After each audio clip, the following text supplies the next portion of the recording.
What is it? More brutes? Worse.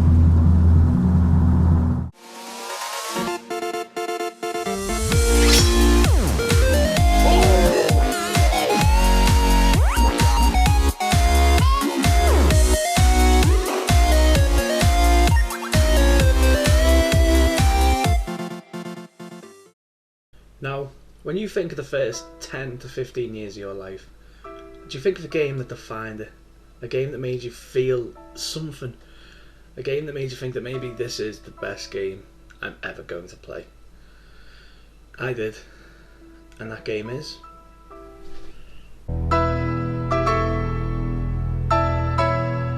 Halo 3 was released on the 25th of September 2007 and is the third installment of Bungie's hit game series. Halo's story arc began in 2001 with Halo Combat Evolved. The second game was released in 2004, which was Bungie's Halo 2. So, to give it some sort of context to what this story is and what it's about, the Covenant are an alien species who run around taking everything they want. They get species to join them, but they bump into humanity. And a big war kicks off, a big fight. And this sets the scene for all the games. You're fighting in the Human Covenant War, but eventually a parasite called the Flood invades Earth. But whilst they're all crawling around, wriggling around, infecting everyone, you, the Master Chief, the character which you play, are going to kick some ass. But Halo 3 to me was the first game that I felt truly captivated me. I was 8 years old when Halo 3 was released, and I remember playing it. I didn't own the game. I played it on my friend's Xbox 360, and I was moved. I was moved by just how beautiful of a spectacle this game truly was. Halo 3 to this day I think is the perfect game. From the amazing music, to the vehicular combat, to just how the game was designed, all in all. The shooting is perfect. You've got a vast array of weapons which are all iconic in their own way. Hidden Xperia. And you have a cast of characters who are just memorable from every line to every moment to every scene that you see them in. Between the Arbiter, a Covenant soldier turned rogue and joins humanity with his fellow species, the Elites, to Sergeant Johnson and his wise cracks, a sergeant in the Humanities Force, which is the UNSC. But what does Halo 3 mean to me? Well, Halo 3 came out at a point in my life when all I knew really was Sonic, Mario and Zelda. Now, without knocking any of those games down, they're all fantastic games, but Halo 3 gave me something that those games didn't. Those games are all fantastic in their own right. Brilliant, iconic series. But Halo 3 was something else.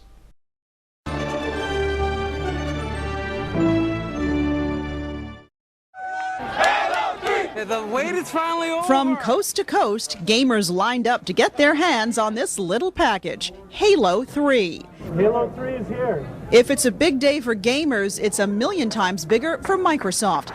Its Halo series is one of the most successful video game franchises in history.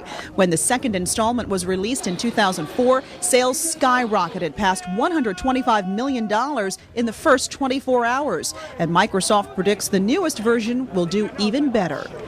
So let's talk stats. The first day of sales of Halo 3 reached $170 million in the US, setting a record for the highest grossing entertainment product within 24 hours of its own release. In North America alone, the game was pre-ordered by more than 1 million people.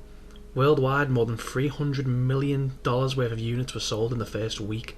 And when Halo 3 was released, it helped double the sales of the Xbox 360 when compared with the weekly average before the launch of Halo 3. The last known statistic for the sales of the game were in 2012, when Halo 3 had sold an estimated 14.5 million copies. The game was also the best-selling video game of 2007 in the United States. Halo 3 scores are as stated. 1UP.com gave them an A+, Edge gave them a 10 out of 10, Eurogamer 10 out of 10, Famitsu 37 out of 40, Game Informer 9.7 out of 10, GameSpot 9.5 out of 10, Game Trailers 9.8 out of 10, IGN 9.5 out of 10, OXM 10 out of 10, and XPlay 5 stars, with Metacritic finally giving it 94 out of 100. And IGN's Hillary Goldstein referred to Halo 3 as the most complete game available on any console at the moment, specifically stating the Forge and the replay function raised the bar for any console shooters so high it will never be surpassed in this generation. And did this all happen by chance? Not a chance. Wikipedia says as stated, Microsoft spent more than $40 million marketing Halo 3. The goal of the campaign was to sell more Xbox 360 consoles and widen the appeal of the game beyond the Halo faithful, to casual as well as hardcore gamers. Marketing took the form of stages, including trailers of the game, real-time cinematics, recorded gameplay sequences, pre-rendered CGI, and live-action film.